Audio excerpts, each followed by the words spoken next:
오늘 우리에게 주시는 말씀은 데살로니가후서 3장 6절에서부터 15절까지 말씀입니다. 형제들아, 우리 주 예수 그리스도의 이름으로 너희를 명하노니 게으르게 행하고 우리에게서 받은 전통대로 행하지 아니하는 모든 형제에게서 떠나라. 어떻게 우리를 본받아야 할지를 너희가 스스로 아나니 우리가 너희 가운데서 무질서하게 행하지 아니하며 누구에게서든지 음식을 값없이 먹지 않고 오직 수고하고 애써 주야로 일함은 너희 아무에게도 폐를 끼치지 아니하려 함이니 우리에게 권리가 없는 것이 아니요 오직 스스로 너희에게 본을 보여 우리를 본받게 하려 함이니라. 우리가 너희와 함께 있을 때에도 너희에게 명하기를 누구든지 일하기 싫어하거든 먹지도 말게 하라 하였더니 우리가 들은즉 너희 가운데 게으르게 행하여 도무지 일하지 아니하고 일을 만들기만 하는 자들이 있다 하니 이런 자들에게 우리가 명하고 주 예수 그리스도 안에서 권하기를 조용히 일하여 자기 양식을 먹으라 하노라. 형제들아, 너희는 선을 행하다가 낙심하지 말라. 누가 이 편지에 한 우리 말을 순종하지 아니하거든 그 사람을 지목하여 사귀지 말고 그로 하여금 부끄럽게 하라. 그러나 원수와 같이 생각하지 말고 형제같이 권면하라. 오늘 이 시간은 조용히 일하여 양식을 먹으라 라는 제목을 가지고 하나님 말씀을 증거하겠습니다. 저 여러분이 함께 데살로니가 후서의 말씀을 읽었는데 데살로니가 후서가 쓰여지게 된 배경을 잠시 말씀드리면 사실은 사도 바울이 함께 그들에게 복음을 증거하고 그 복음을 토대로 해서 그들이 분명히 살아가야 될 삶의 모양이 있었는데 그 모양은 온데간데 없고 다른 모습이 그들에게 나타나면서 믿음은 분명히 있다고 하나 규모가 없는 모습이 있는 자들이 있었고 믿음을 강조는 하는데 그들의 삶이 뒷받침되어지고 주변 사람들에게 자기는 은혜로 충만히 산다고 하면서 생업에 종사하지도 아니하고 누군가에게 민폐를 끼치는 상황이 오게 되는 그런 모습을 보면서 데살로니가 전서에서도 그들에게 성실한 삶을 근면 성실한 삶을 살아야 될 것을 강조합니다. 근데 그들이 그런 얘기를 들었음에도 불구하고 은혜로 살아간다고 하면서 인간이 기본적으로 해야 될 일을 거부하며 자기 멋대로 살아가게 되는 걸 보게 되면서 사도 바울은 데살로니가 후서를 쓰며 우리 모든 사람들이 주님이 부르시는 그날까지 일을 하며 양식을 구해야 되는 삶을 살아가야 될 것을 권고했고요. 또 한 가지는 재림에 대한 날을 오해하게 되면서 그들이 생업을 포기하고 주님을 기다린다며 하며 인생을 살았던 거 아니겠습니까? 그래서 불법의 사람에 대한 교훈을 주게 되면서 불법의 사람이 나타나기 전까지는 우리가 해야 될 기본적인 일들, 사명을 위해 살아가는 거 당연히 해야 되겠지만 사명으로 살아가되 우리가 인간으로서 해야 될 기본적인 생활들을 행해 나가야 될 것을 얘기합니다. 그래서 그런 부분을 그들에게 이야기를 하면서 오늘 말씀도 보시면 조용히 일하여 양식을 먹으라 라고 얘기합니다. 오늘 여러분들이 이 말씀을 들으시면서 생각해 보셔야 되는 부분이 있습니다. 뭘 생각해 보셔야 되냐? 밸런스가 중요한데 우리의 삶의 중점은 영적인 것에 두되 분명한 육신의 일도 감당해 나가야 된다는 사실을 꼭 기억하셨으면 좋겠습니다. 그래서 우리가 어떤 일을 한다고 하는 것은 사명을 감당한다는 것이고 또 어떤 일을 한다는 것은 육신의 일을 행하며 여러분들이 직업 전선에서 최선을 다하는 그런 모습을 상징하는 거죠. 근데 어떤 사람은 육신의 일을 한다고 하면서 영적인 일을 그르치는 자가 있는가 하면 어떤 사람은 영적인 일을 위해서 살아간다고 하는데 육적인 일상적인 생활을 포기하고 살아가는 그런 분들이 계시다는 거예요. 오늘 이 메시지를 통해서 우리가 일을 한다고 하는 것은 영적으로나 육적으로나 상호 보완적인 관계입니다.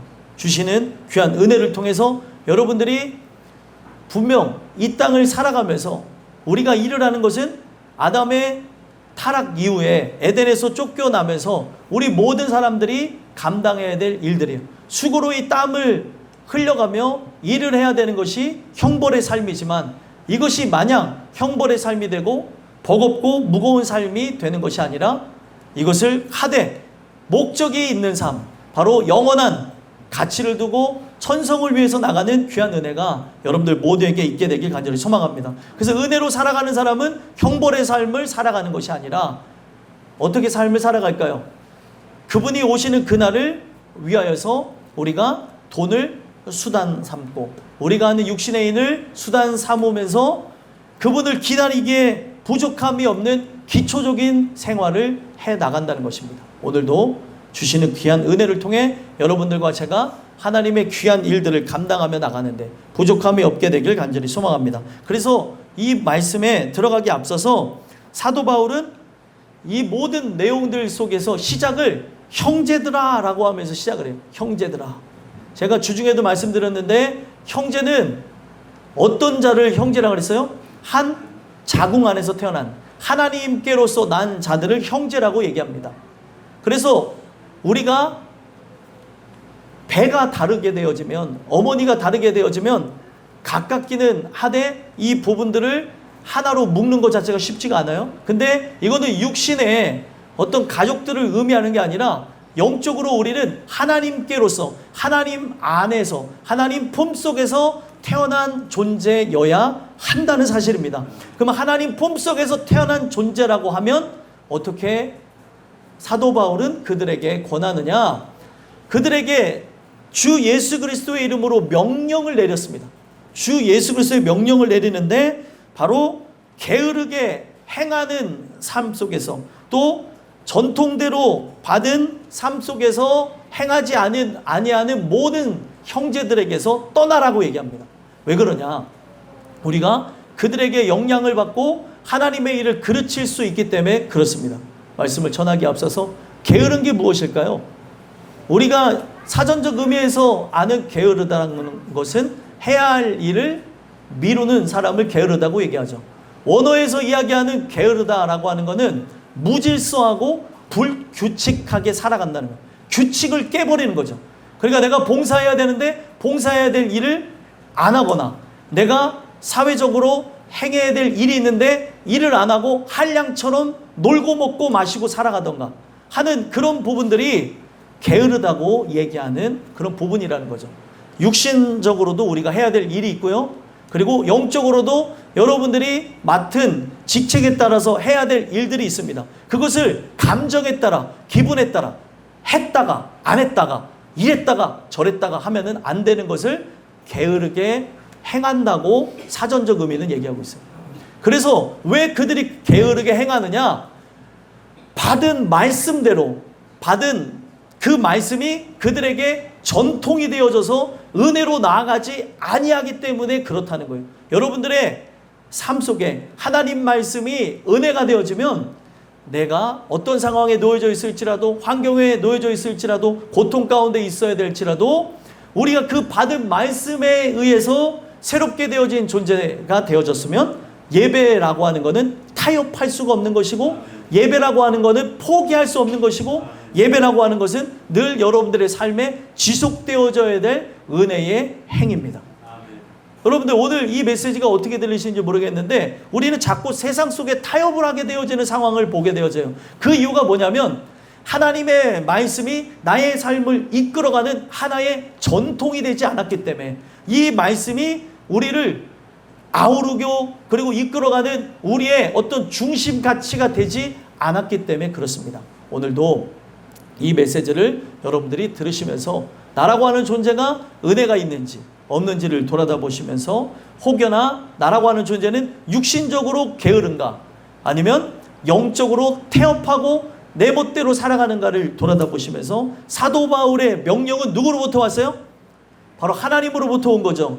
예수님의 그 말씀을 대언한 거 아니겠습니까? 이 메시지를 통해서 여러분들과 저는 게으르고 나태한 삶 속에서 그냥 이 인생을 살아가며 어떻게 되겠지라고 하는 이 세상이 주는 태업으로부터 벗어나가야 되는 귀한 은혜가 여러분들 모두에게 있게 되기를 간절히 소망합니다. 그래서 오늘 조용히 일하여 양식을 먹으라 라고 하는 제목을 통해서 여러분들에게 세 가지 명령의 말씀을 드리겠는데 첫 번째 어떤 명령을 주시냐? 본받으라 라고 얘기합니다. 그래서 7절에서부터 9절까지 내용을 보면 본받으라 라고 하는 내용에 대해서 얘기하는데, 자, 이 사람들은 어떻게 본받아야 될지를 이미 알고 있다고 얘기합니다. 7절 한번 읽어볼까요? 읽어보겠습니다. 시작. 어떻게 우리를 본받아야 할지를 너희가 스스로 아나니 우리가 너희 가운데서 무질서하게 행하지 아니하며. 아멘. 죄송하지만 모든 사람들은 어떻게 행해야 될지를 압니다. 실제로 사람은 사회적인 동물이기 때문에 장소마다 행동하는 게 달라지고요.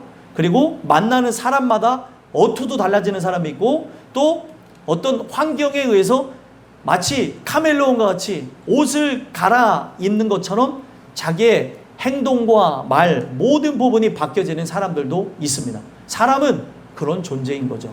그렇기 때문에 우리가 예배의 현장, 교회에서도 어떻게 행해야 될지를 우리는 충분히 압니다. 근데도 왜 그렇게 행해야 될지를 알면서 안 하는 이유는 반항하는 마음을 갖고 있고, 그리고 반박하는 마음을 갖고 있고, 절대로 순종하고 싶은 생각이 없기 때문에 그런다는 거예요. 오늘 우리는 하나님 말씀에 의해서 살아간다는 것을 꼭 기억했으면 좋겠고, 하나님의 뜻을 거스르게 되어지면 우리에게는 소망이 없습니다. 그래서 오늘 우리는 몰라서 지옥 가는 게 아니라 아는데도 순종하고픈 생각이 없어서 지옥 갑니다. 이게 예수님께서 성령님이 이 땅 가운데 오셔서 어떤 일을 하실 거라고 얘기했어요? 요한복음에 보니까 바로 죄에 대해서, 의에 대해서, 심판에 대해서 증언하실 거라고 얘기하죠.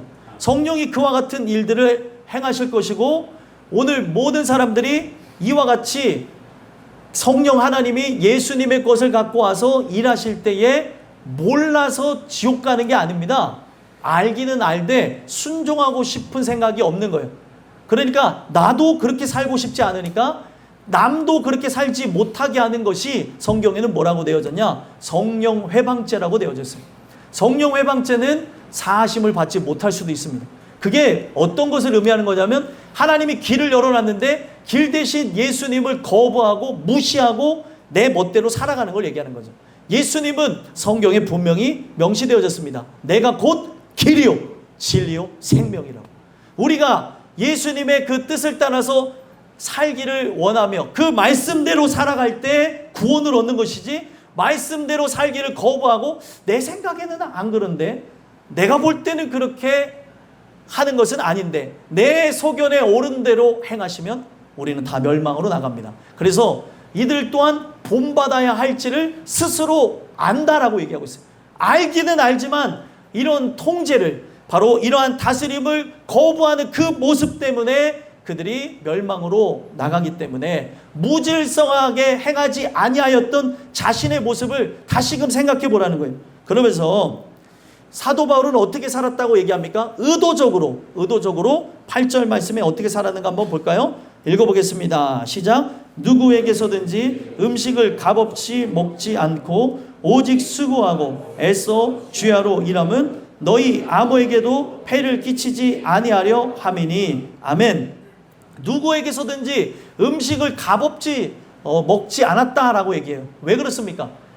분명히 그들이 주는 은혜를 통해서 그가 섬김을 받고 사역을 감당할 수 있었음에도 불구하고 음식을 값없이 먹지 않고 자기는 수고하고 애써서 주야로 일했다고 얘기해요. 왜 애써서 주야로 일했습니까? 아무에게도 폐를 끼치지 아니하는 게 목적이에요. 데살로니가 교회 사람들 중에 폐를 끼치는 교인들이 있었던 거죠. 그 폐를 끼친다는 게 무엇이에요? 주님의 은혜를 구한다고 살아가는데 생활은 빵점이에요. 그래서 여러분들, 신앙이 온전하게 되면 생활도 온전하게 되기 때문에 우리가 하는 걸 뭐라고 얘기합니까? 신앙생활이라고 하는 거예요. 그 사람이 신앙이 온전한데 생활이 이상하다. 그 신앙이 온전한 것인가를 살펴봐야 되겠죠. 주님을 위해서 살아간다고 하는데, 하나님의 영광을 살아간다고 하는데 주변 사람들을 사랑하지도 않고 이기적이고 자기중심적으로 살아가고 있다고 하면 그 사람은 진짜 은혜를 받은 사람이 아닙니다. 신앙은 무엇이죠? 우리가 이 신앙이라고 하는 건 믿을 신의 우러를 앙이에요.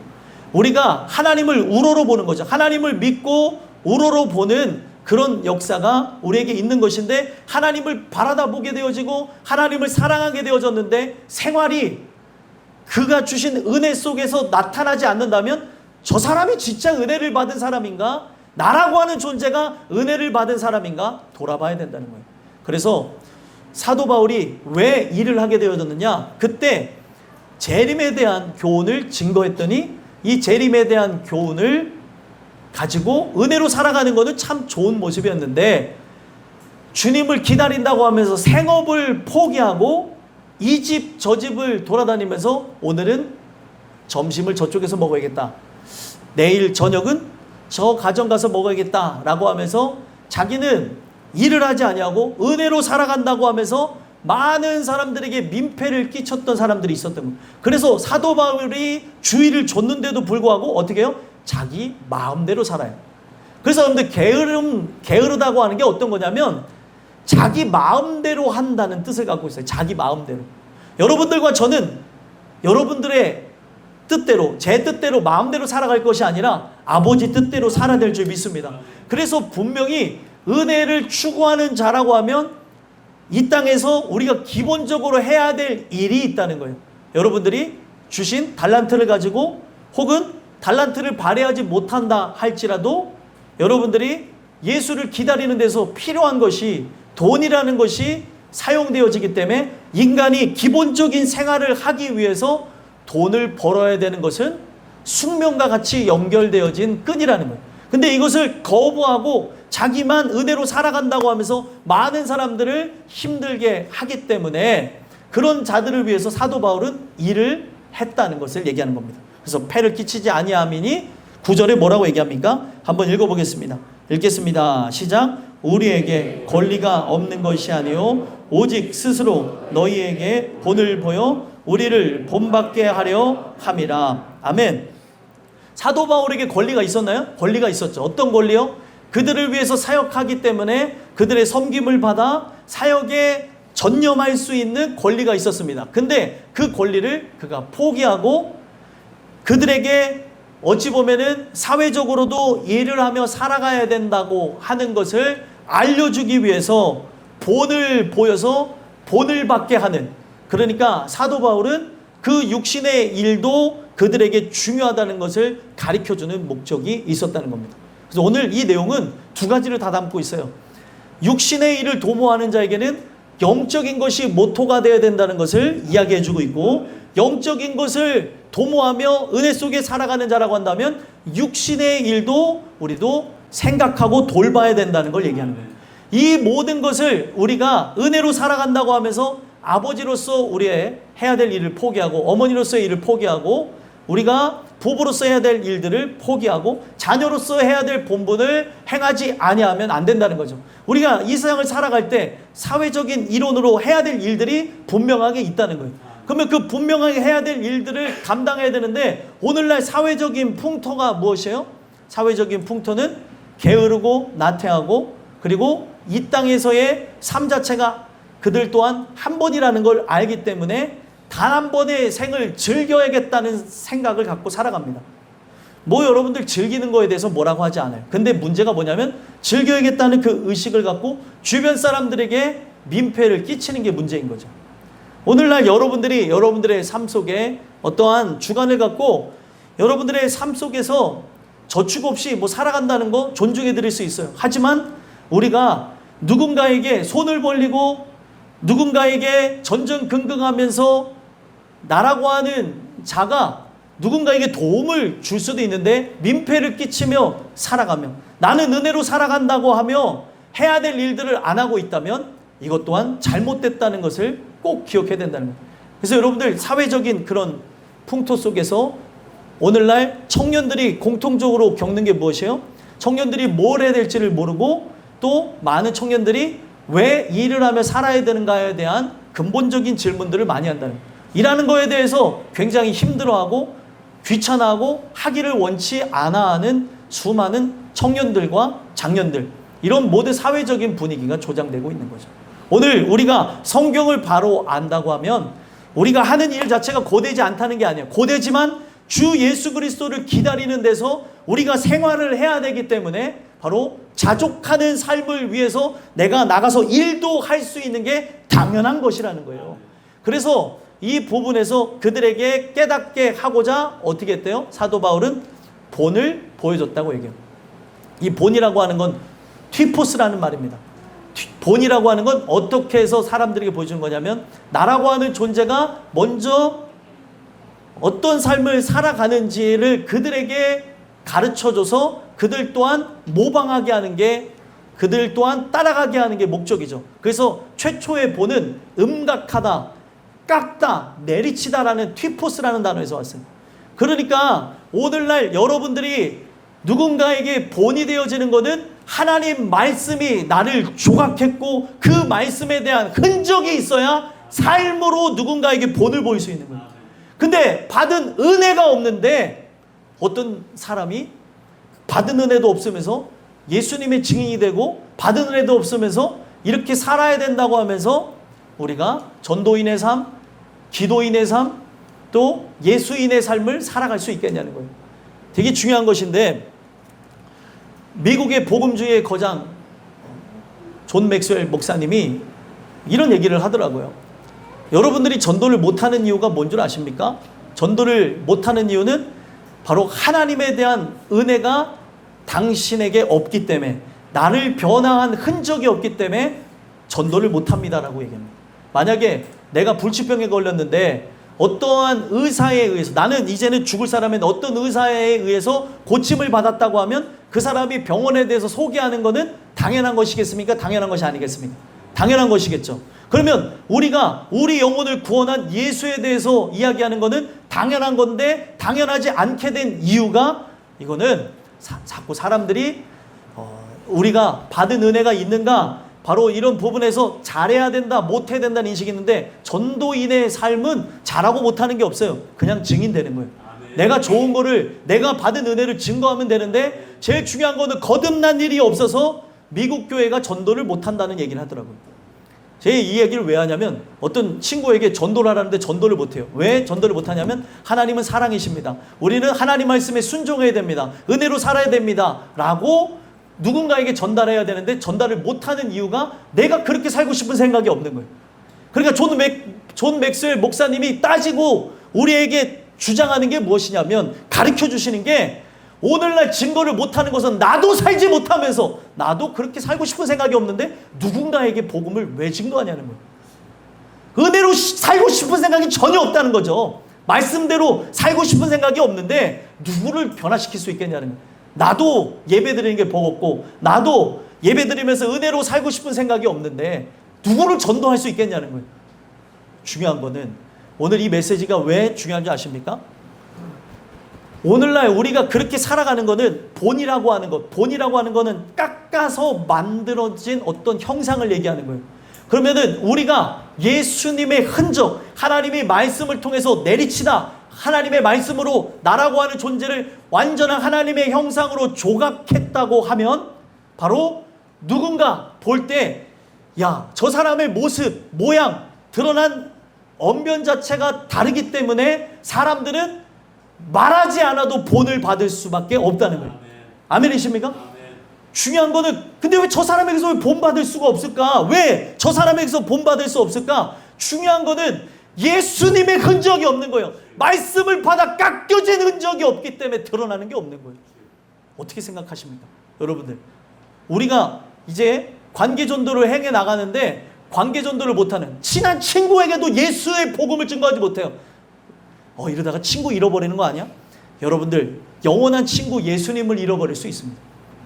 우리는 친구를 사랑한다고 하면서 진짜 사랑을 주지 아니하고 육신적으로 꽁냥꽁냥 대면서 놀고 먹고 마시려고 하는 그런 친구는 필요 없어요. 여러분들, 친구는 영혼을 함께 공유하고 나눌 수 있어야 되고 영원한 것에 대해서 소망을 줄 수 있어야 친구고, 이 친구는 함께 저 영원한 것을 바라보는 데에 목적을 두고 나갈 때 친구입니다.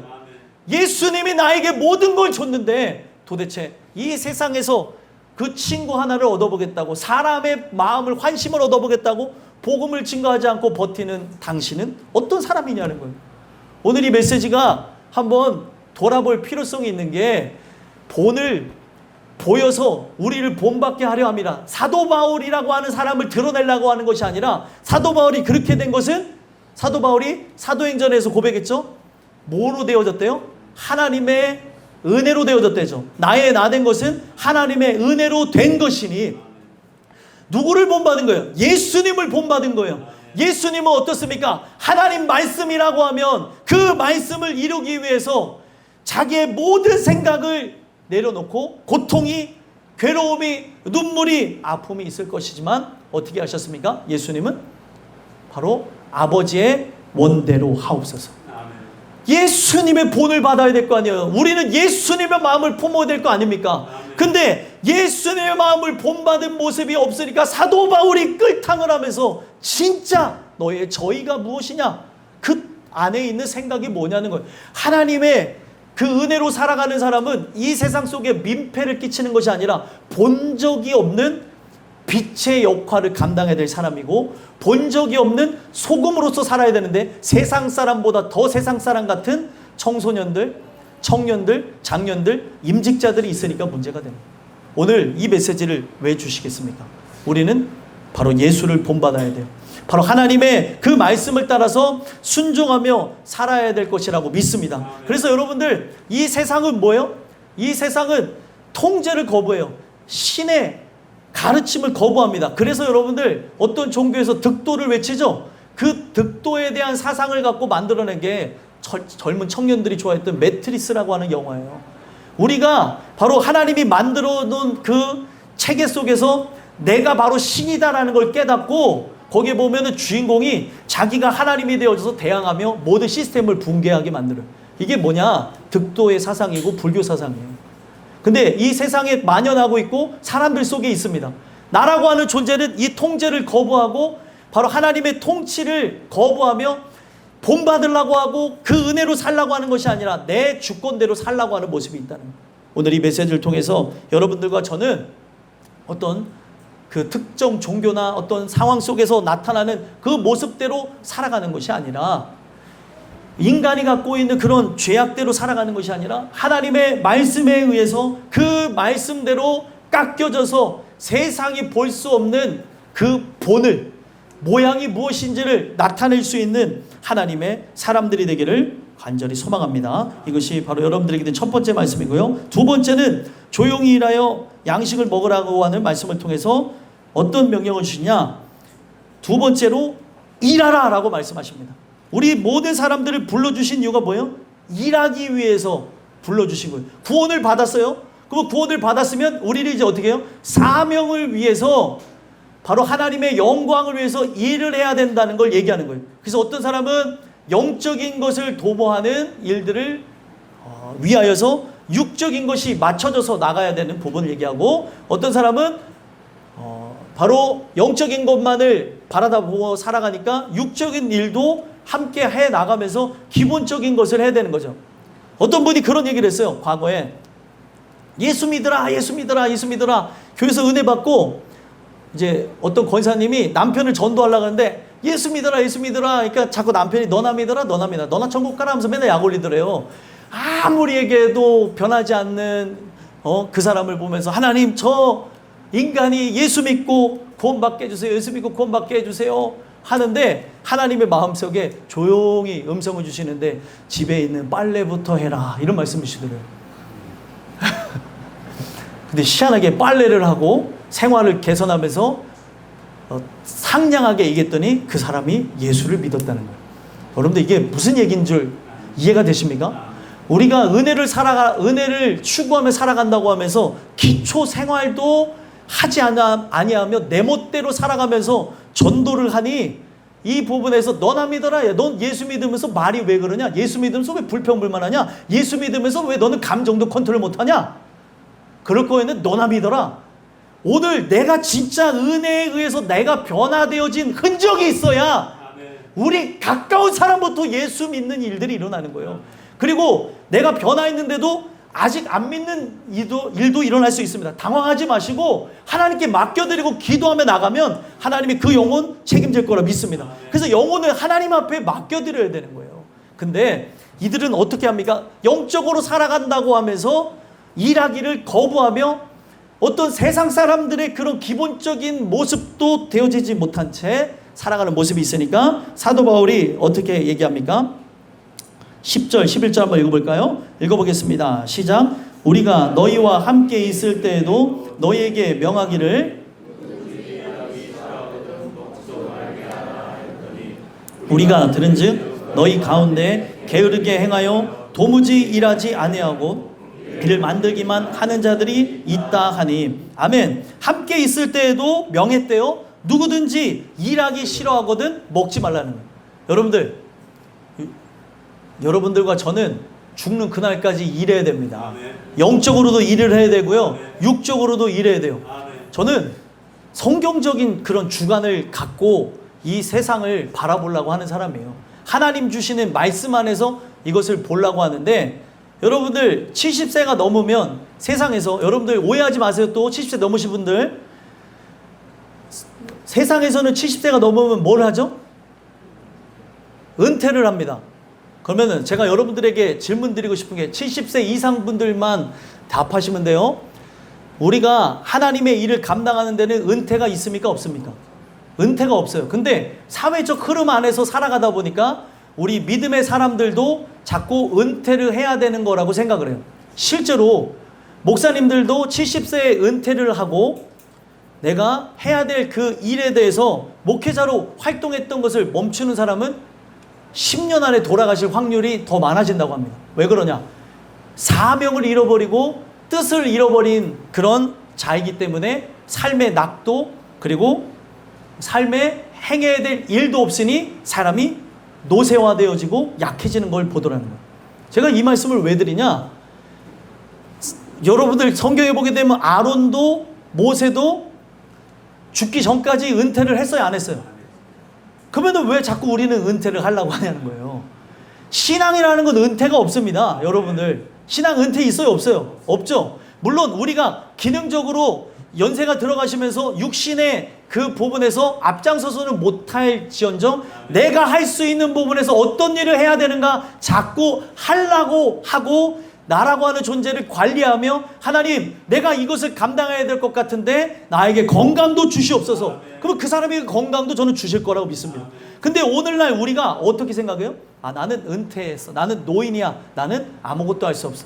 아니, OECD 그 가입 국가에서 하는 얘기가 청년에 대한 개념을 바꿔야 된다고 얘기하는 거예요. 제가 드리는 건 잔소리가 아니고 세상의 인식에서도 지금 100세 시대에서 어디까지 연장하려는 줄 아세요? 20세 시대가 열릴 거라고 얘기하고 있어요. 앞으로. 그러면은 20세 시대가 열리게 되어질 때 우리가 천국을 소망하는 자들 입장에서는 끔찍한 것도 사실이지만, 우리가 이 땅을 살아갈 때 70세 이후에 노인이라고 생각하면 120살까지 산다고 하면 우리가 평생을 어떻게 살아갈 것인가 생각해 봐야겠죠. 몇 년이에요 그러면? 50년. 50년이 여기 예준이 같은 애는 아직 쟤는 12년밖에 못 살았어요. 너 12년 살았냐? 12년. 50년 저도 아직 못 살았어요. 50년이라는 세월이 아직까지 경험해보지 못한 청년들, 장년들도 있는데 그 세월을 그렇게 살아가더라는 거예요. 인식의 차이가 얼마나 중요한가를 말씀을 드리면서 여러분들과 제가 해야 될 일들, 육신적으로도 해야 될 일들을 찾아서 해야 되고요, 영적으로도 우리가 해야 될 일들을 찾아서 해야 됩니다. 그 일을 하게 되어질 때 중요한 거는, 어떤 할머니가 106세인가 되어졌는데도 총명을 잊지 않는 이유가 106세인데도 밭에 나가신다는 거예요. 아유 106세 노인, 아유 밭에 왜 나와요? 나오지 마. 야 임마, 내 건강을 위해서 나오지 말라고 하지 마. 내가 할 수 있는 걸 할 거야. 아멘. 중요한 거는 뭐 큰 일을 하시는 게 아니라 자기가 할 수 있는 체력 안에서 그 일을 하다 보니 제일 중요한 이 노인이 되시면서 잃어버리는 총명을 그 할머니는 유지하고 있다는 거예요. 그래서 할 수 있는 일을 찾으라고 얘기하죠. 오늘 제가 왜 이 말씀을 드리냐, 젊은 사람들 중에 일을 해야 되는데 게으르고 나태해서 일하기를 거부하는 사람들도 있기 때문에 말씀을 드립니다. 당연히 일을 해야 되는데 오늘날 우리가 살아가는 부분에서 나라고 하는 존재가 하나님 주시는 은혜 안에서 세워져서 가정을 이끌어야겠다고 하는 생각이 남자든 여자든 있으면서 살아가야 되는 것이 당연함에도 불구하고 나라의 어떤 그 요건들을 유지하면서 그 나라의 그 모든 부분에서 불평과 불만을 하고 그냥 인생을 자포자기하며 살아가는 사람들이 많이 늘어나고 있다는 거예요. 이게 오늘날 문제인 거죠. 왜 일해야 되는지, 왜 우리가 인생을 살아가야 되는지를 모르는 그런 부분들을 보더라는 거예요. 그래서 성경은 아주 단호하게 얘기합니다. 일하기 싫어하고도 먹지도 말라는 거예요. 근데 먹을 때는 어떻게 해요? 대출을 받아서도 먹어요. 먹어야 되니까. 안 먹으면 죽으니까 대출을 받아서 이 사람한테 꿔서도 먹고. 아니, 제가 말씀드리고 오해하지 마십시오. 우리가 살아야 된다고 하는 그 부분에서 살아야 되면 대출을 받아서 살아가며 하나님의 때를 기다릴 수도 있습니다. 근데 제가 말하는 건 육신적으로 그냥 일하기를 거부하면서 그냥 빚만 늘려가면서 먹으면서 살아가려고 하는 이런 태도를 젊은 사람이든 연세가 드신 분들이든 아이들이든 우리가 이 모든 부분들을 다 버려야 되는 걸 사도 바울이 얘기하고 있다는 겁니다. 그래서 뭐라고 얘기합니까? 우리가 들은즉 너희 가운데 게으르게 행하여 도무지 일하지 아니하고. 도무지 일할 생각이 없는 사람이 있어. 일해야 되는데 오늘날 이것이 어떤 사람은 육적으로, 어떤 사람은 영적으로 일어나는데 영적인 일을 감당한다고 살아가면서 육신적인 기본적인 생활을 포기하신 분들에게는 그런 부분들을 다시 돌아보며 정립을 해야 되는 것이고, 또 어떤 분들은 중요한 건 뭐예요? 육신적인 일만 하는 또 부분들이 있다는 거예요. 돈을 위해서 살아갑니까? 명예를 위해서 살아갑니까? 권력에 살아갑니까? 절대 아닙니다. 근데 어느 순간인가 보면 돈을 위해서 살아가고 있어요. 왜 그럴까요?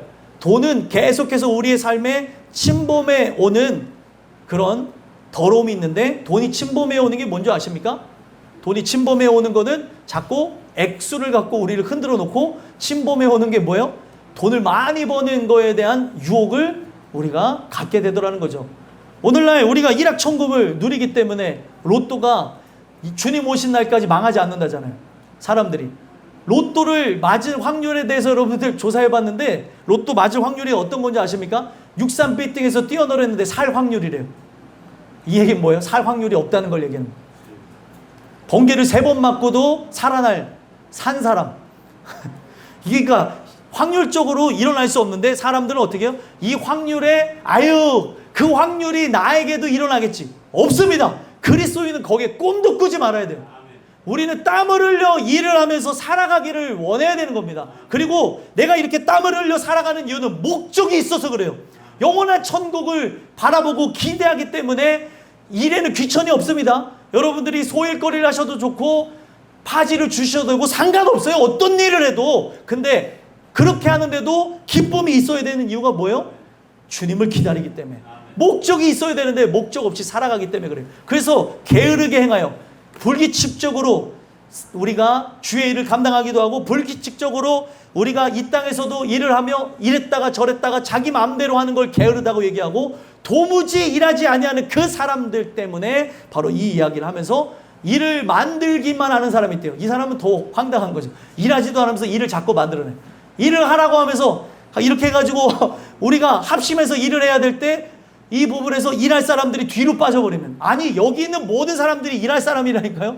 일할 사람들이 뒤로 빠지면 누가 일합니까 여러분들? 근데 오늘 우리가 교회라고 하는 거는 나의 논리도 아니고, 여러분들 교회라고 하는 거는 기한의 그 논리도 아니고 직분의 논리도 아니고 은혜에 의해서 이끌어가는 겁니다. 은혜 받은 사람들에 의해서 나가야 되는 거예요. 그러면 은혜 받은 사람들은 자꾸 뒤로 물러나려는 것이 아니라 앞장서서 죽을 준비를 하시고 앞장서서 내가 헌신하려고 해야 되는 거지. 내가 헌신하지 않는데 누가 헌신을 하겠습니까? 오늘 사도 바울이 왜 데살로니가 교회를 향해서 이 이야기를 했는가? 여러분들 제가 교회론에 대해서 계속 말씀을 통해서 우리가 시기적으로 필요하니까 하나님이 정확하게 말씀하셨잖아요. 지금 이 교회론을 얘기하며 이 데살로니가 전후서를 통해 정리를 하기를, 교회 속에 있는 모든 사람들이 영적인 일을 위해서 합심하고 일할 생각을 가져야 된다고 얘기하는 거예요. 물론 너무 부담 가면 못한다고 얘기하면 그 부분에서 우리가 조정도 가능해요. 하지만 우리가 어떻게 해요? 같이 합심하고 같이 하려고 그러고 같이 이렇게 하려고 하는 부분들이 있어야 되는 것이지, 그런 일이 없으면 다 교회라고 하는 것도, 사회라고 하는 것도, 가정이라는 것도 무너진다고 얘기하는 거예요. 그래서 뭐라고 얘기합니까? 12절 한번 읽어볼까요? 읽어보겠습니다. 시작. 이런 자들에게 우리가 명하고 주 예수 그리스도 안에서 권하기를 조용히 일하여 자기 양식을 먹으라 하노라. 아멘. 그래서 우리가 명령한대요. 일하기를 추구하며 나가야 되는데 자꾸 놀고 먹고 그리고 인생을 허비하면서 살아가려고 하는 그런 사람들이 있기 때문에 바로 강력하게 명령하는데, 그 명령이 어디서 진행된다고 얘기해요? 주 예수 그리스도 안에서 권한대요. 제가 어떤 사람에게는 아주 강력하게 사적으로도 얘기할 때 있어요. 약 먹어라! 약 먹어야 산다! 운동하라! 막 이렇게 할 때도 있어요. 근데도 안 들리나 봐. 예, 알겠어요. 네. 왜 이렇게 얘기합니까? 이거는 그냥 얘기하는 게 아니고 주 예수 그리스도 안에서 권하는 거예요. 여기 권하는 거는 여러분들 파라칼레오를 쓴 게 아니라 완전히 이 날카롭게 곁에서 부르는 게 아니라 자꾸 못 알아듣고 귀를 막고, 아까 우리 혜민 성도님 기도했는데 우리 하나님의 역사가 일어나야 되는 이유가 뭐예요? 귀를 막은 사람들이 있어요. 귀를 막은 자를 누가 열어주셔야 돼요? 하나님이 열어주고 마음을 이렇게 노곤노곤하게 해주셔야 되는 거예요. 그래서 기도하는 거 아닙니까? 근데 아무리 얘기해도 귀를 막은 사람이 있어요. 왜 그렇게 얘기하는지를 전혀 모르고 쓸데없는 거에만 관심을 갖고 살아가니까 속이 터지는 거예요. 주 예수 그리스도 안에서 권하는데 쿡쿡 주먹으로 찌르는 것처럼 이 권한다고 하는 게 그렇게 가격을 한다는 거예요. 왜요? 지금 이렇게 저쪽으로 걸어가다가 보면은 여기 절벽에 떨어 죽으니까 아무리 불러도 안 되니까 그렇게 같이 이렇게 밀어가지고 넘어뜨리기도 하고 옆에서 돌을 던져서 맞추기도 하고 그러는 거예요. 그래서 오늘 이 부분이 중요한 거는 앞으로 일어나는 부분, 하나님께서 보여주신 부분이 있어서 저 사람이 이대로 쭉 가다 보면 병원 생활을 하게 되어지고 이런 부분이 있어서 그렇게 얘기를 하는 경우도 있는데 안 들어. 이게 여러분 사람이 얘기하는 게 아닙니다. 제가 이 강단에서도 얘기하는 이유가 있어요. 주 예수 그리스도 안에서 권하는 거예요. 왜냐하면 우리의 영혼을 사랑하고 우리가 함께 해야 될 일이 있는데 육신의 그런 것으로 인해서 쓰러지거나 넘어지거나 낭망하여서, 물론 하나님께서 구원을 안 하시겠다는 것이 아니라 건강한 몸을 갖고 해야 될 그런 충분한 이유가 있기 때문에 권한다는 거예요. 그래서 어떻게 얘기한대요? 그렇게 해야 될 사람들 안에서 조용히 일하여 자기 양식을 먹으라는 거예요. 그래서 이 내용은 어디서부터 온 거예요? 자기 양식을 먹는다는 것은 만나에 대한 말씀에서부터 온 겁니다. 만나는 어떻게 하라 그랬어요? 성경에 보니까 진중에 나가서 걷어 먹으래요.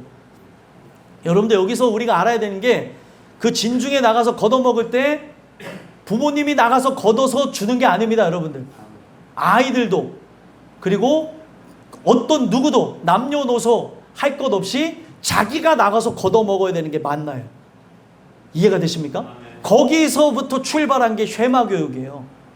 근데 오늘날 우리가 그런 것은, 그러니까 제일 중요한 자기 양식을 먹는다고 하는 그 측면에서 내가 내 은혜를 받아야 되고, 내가 하나님과의 그 씨름이 있어야 되고, 내가 진짜 성령 충만을 받아야 된다고 하는 측면에서 자기 양식을 먹는 얘기가 펼쳐져야 되는데, 이 얘기는 삭제되어지고 자꾸 유대인의 교육이 이렇게 중요하다, 여기에서 중요한 거는 이런 것이다 저런 것이다 얘기하면, 가장 중요한 우리가 은혜 받는 것에서부터 출발하지 않으면 또 다른 유대인을 양산해낼 수밖에 없어요.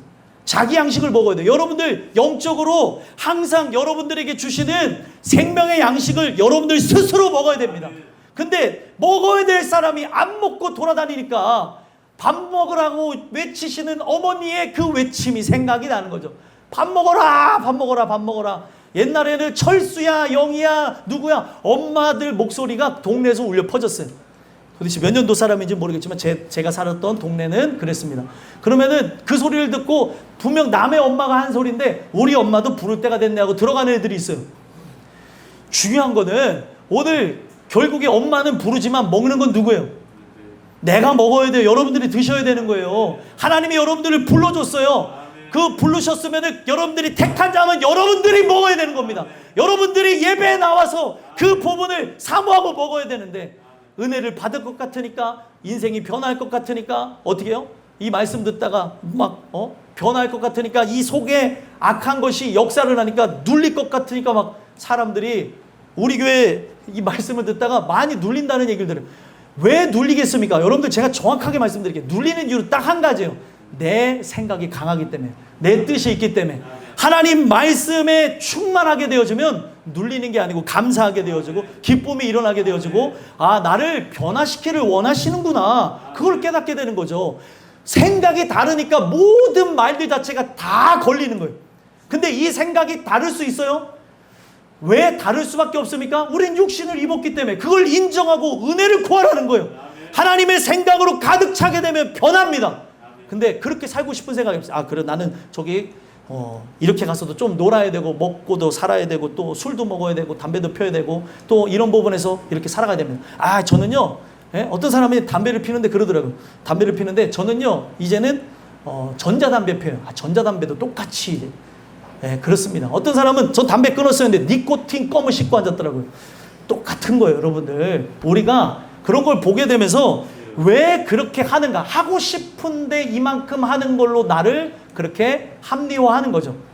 예수님이 역사하시면 합리화라는 건 없습니다. 끊어지는 거예요. 오늘 우리가 주시는 은혜 속에서 자기 양식을 여러분들이 드셔야 되는 겁니다. 그 논리 아래 결국에 우리가 어떻게 돼요? 육신적인 기본적인 생활을 해 나가야 된다는 거죠. 조용히 일하래요. 우리가 사명 감당할 때도 시끌벅적하게 하는 것이 아니라 조용히 일하는 거예요. 왜요? 당연하게 일하는 겁니다. 자기 의의를 드러낼 필요가 없어요. 그냥 하나님 주시는 은혜 속에서 그렇게 전진해 나가는 거예요. 그리고 우리가 세상 일을 할 때도 내가 이런 일 한다, 저런 일 한다고 자랑하는 그런 거는 좀 이상하게 우리가 봐야 되는 거죠. 직업에 귀천이 없습니다. 그냥 일하는 거에 대해서 이야기하는 건 당연한 거지만, 이런 일을 자랑한다든지 저런 일을 자랑한다든지 자랑해야 될 것이 있다면 예수님만 자랑하십시오. 근데 내가 그런 부분에서 어떤 게 힘이 들어서 얘기할 수도 있고 고통받아서 얘기할 수도 있는데, 우리가 다 기억해야 될 것은 모든 사람들이 다 일을 하며 살아가고 있다는 거예요. 오늘 이 메시지를 통해서 여러분들과 제가 자기 양식을 먹으라고 하는 이 하나님의 그 메시지를 잘 기억하면서, 자기 양식을 먹기 위해서는 어떻게 해야 돼요? 일을 하셔야 됩니다. 사명을 감당하셔야 되고, 기본적인 생활을 하나님 주시는 은혜 속에서 행해 나가는 은혜가 있게 되기를 간절히 소망합니다. 마지막 세 번째 결론은요, 조용히 일하여 양식을 먹으라는 말씀을 통해 우리에게 어떤 명령의 말씀을 주시냐?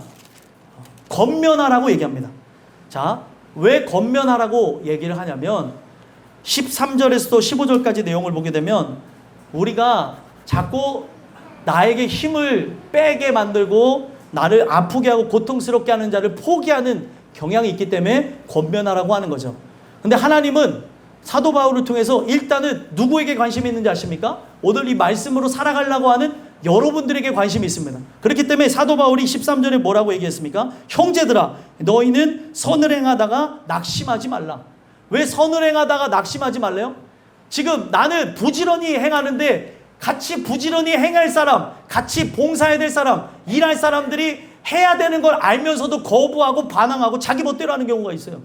근데 여러분들 그걸 보면서 우리가 어떻게 되어질까요? 속이 막 뒤집어질 때도 있고 아플 때도 있고 괴로울 때도 있지만, 예수님 때문에 꼭 참습니다. 예수님 때문에 또 참고 또 참고 또 참아요. 오늘 선을 행하는 데 있어서 중요한 거는, 누군가 지금 변화되지 않는다고 하는 걸 보면서 답답해할 때도 있지만, 하나님의 그 마음을 갖고 오래 참으셔야 돼요. 오래 참는다고 하는 건 기한이 있어요, 없어요? 없습니다. 하나님의 그 무의 영역에 들어가서 하나님이 하실 거를 믿고 기다리며 나간다면, 낙심하는 것으로 오게 되어지는 번아웃, 아유 싫어 다 때려쳐 안 해 이런 일들이 없다는 거예요. 성령 충만하면 번아웃이 없습니다. 근데 중요한 거는 바로 나라고 하는 존재가 성령 충만하지 않기 때문에, 마귀가 이 핀트를 딱 틀어버리니까, 아유, 여러분들 중요한 거는 엘리야도 번아웃이 왔었어요, 안 왔어요? 왔었죠. 위대한 일을 하면서도 번아웃이 올 수 있는데, 그게 뭐냐면 사탄이 이 마음을 탁 틀어버리면 그러는 거예요. 어떻게 했어요?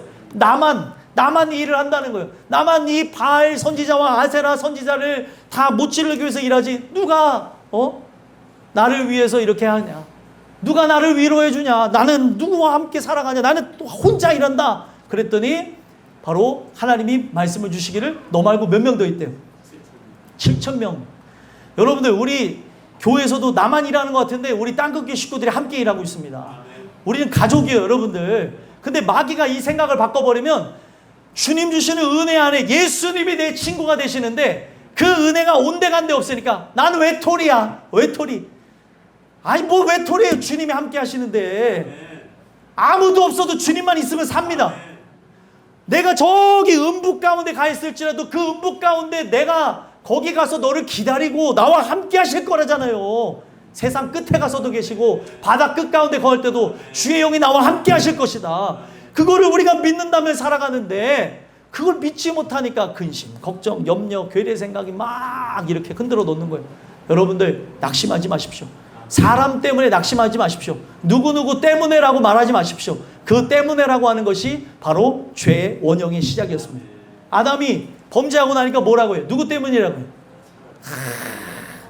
하와 때문이라고 해요. 하와 때문에. 하나님께서 주신, 결국에는 누구 때문이라는 거예요? 하나님 때문이라는 거예요. 여러분들 이게 중요한 게 때문에 하는 사람이 있죠. 저는요 뭐 때문에, 저는 아파서, 아픈 것 때문에, 뭐 때문에, 저는요 오늘 또 이런 일이 있어서 저런 일이 있어서 그 때문에 그 일을 누가 줬냐는 거예요. 이게 막 성경대로 올라가게 되면 하나님 때문에 오늘 교회 못 나가요. 목사님 아시겠죠? 안 해요, 여러분들. 누가 선택했어요, 누가 그 길을 걸어가라고 하고 있습니까? 만약에 여러분들이 선택해서 갔을 때 그 길이 우리가 예상했던 길과 다를 수도 있어요. 그러면 어떻게 해요? 우리가 그 일을 과감하게 던질 수도 있어야 되죠. 언제까지 썩는 걸 알면서 어머 지금 발톱이 이상한데 썩어 들어가네? 그러면 그 발톱을 어떨 때는 병원에서 어떻게 하라고 합니까? 뽑으라고 해요. 뽑으라고. 근데 발톱이 썩어 들어가는데 어머 너무 아까워. 네일 아트 한 게 너무 아까워서 이거 둬야지. 그러면 발을 잘라야 돼요, 여러분들. 그런 미련함이 있어서는 안 되는데 그런 황당한 일을 우리가 행해 나갈 때가 있다는 거죠. 오늘 이 메시지가 왜 중요하냐면 어떤 사람은 영적인 얘기를 하는데 어떤 사람은 이 모든 걸 다 바꿔서 육적으로 듣고요. 어떤 사람은 제가 육신의 얘기를 하고 있는데도 영적으로 듣는 아주 은혜로운 사람이 있는데 여러분들은 어떤 분이십니까? 오늘 이 메시지를 통해서 영적으로 우리 모두가 들려져야 되고 이 은혜 아래서 내가 어떤 일을 해야 되는지를 깨닫고 행해 나가야 될 줄 믿습니다. 그렇기 때문에 낙심하지 말라는 거예요. 그래서 사도 바울은 그 은혜로 나갈 그 사람들이 하나님이 보시기에 좋은 뜻을 향해서 나가는 사람들이 변하지 않는 그 사람들 때문에 게으르고 나태한 그 사람들 때문에 불순종적인 그 사람들 때문에 낙담할까봐 뭐라고 얘기합니까? 14절 읽어보겠습니다. 읽겠습니다. 시작. 누가 이 편지에 한 우리 말을 순종하지 아니하거든 그 사람을 지목하여 사귀지 말고 그로 하여금 부끄럽게 하라. 아멘. 우리 말을 순종하지 아니하거든. 이 말은 누구 말이에요? 사도 바울이 전달했지만 하나님 말씀이었습니다. 그래서 순종하며 나가야 되는데 그렇게 불순종하고 자기 의를 드러내고 자기의 멋대로 하는 그 사람이 있다면 지목하여 사귀지 말라고까지 얘기했어요. 왜 그렇습니까? 중요한 거는 그들과 함께함으로 이런 모든 불평과 불신의 마음이 옮겨 붙을 수 있기 때문에 그렇습니다. 우리가 사람을 신방을 할 때, 사람들과 대화를 할 때, 우리가 세상으로 나갈 때 왜 기도가 필요한 줄 아세요?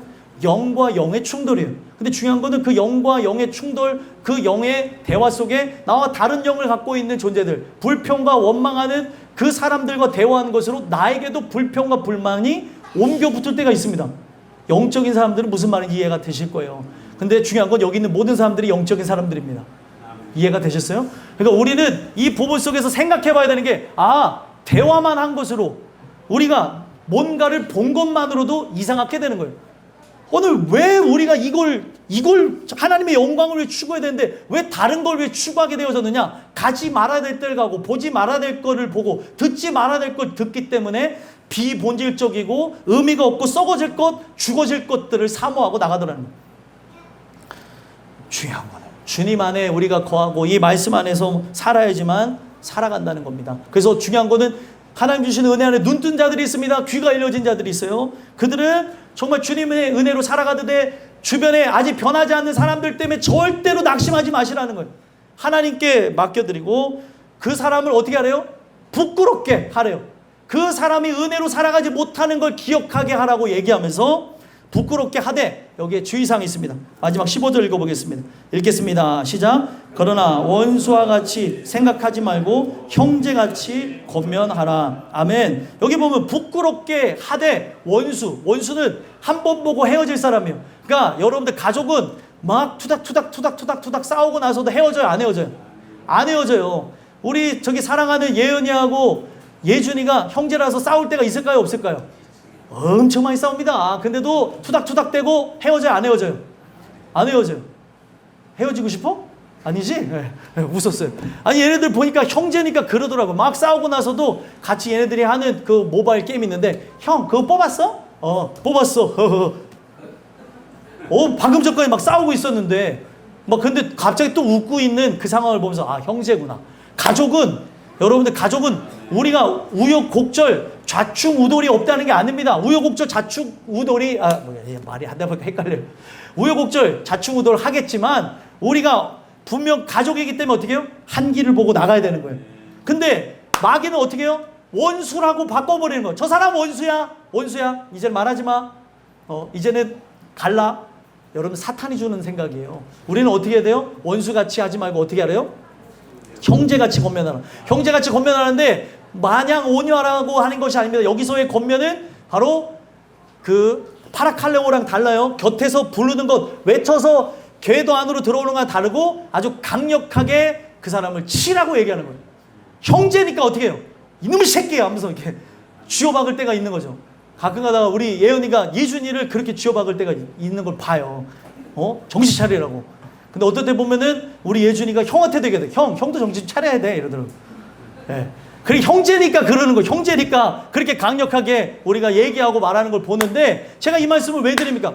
형제니까 강하게 얘기하고 어떨 때는 형제니까 어떻게 해요? 동생을 쥐어박을 때도 있어요. 꿀밤을 이렇게 쥐어박으면서까지 하나님 은혜로 들어오라고 얘기하는 거죠. 형제기 때문에. 여러분들 오늘 이 말씀을 듣는 이유는 우리가 형제기 때문에 함께 말씀을 듣는 겁니다. 아멘이십니까? 오늘 이 메시지를 여러분들 들으시면서 이 예배를 통해서 조용히 일하여 양식을 먹으라. 여러분들은 항상 스스로 하나님 앞에 은혜의 진중에 나오기를 소망하시고 또 주변 사람들에게 어떻게 해요? 형제같이 권면하라고 아주 강력하게 아주 따끔하게 권면하는 그 역사를 통해 우리가 진짜 육신적으로만 살아가는 사람이 주변에 더 많죠. 그런 이들에게 영적인 일을 도모해야 될 것을 가르치는 귀한 은혜가 우리 모두에게 있게 되기를 간절히 소망합니다. 기도하겠습니다.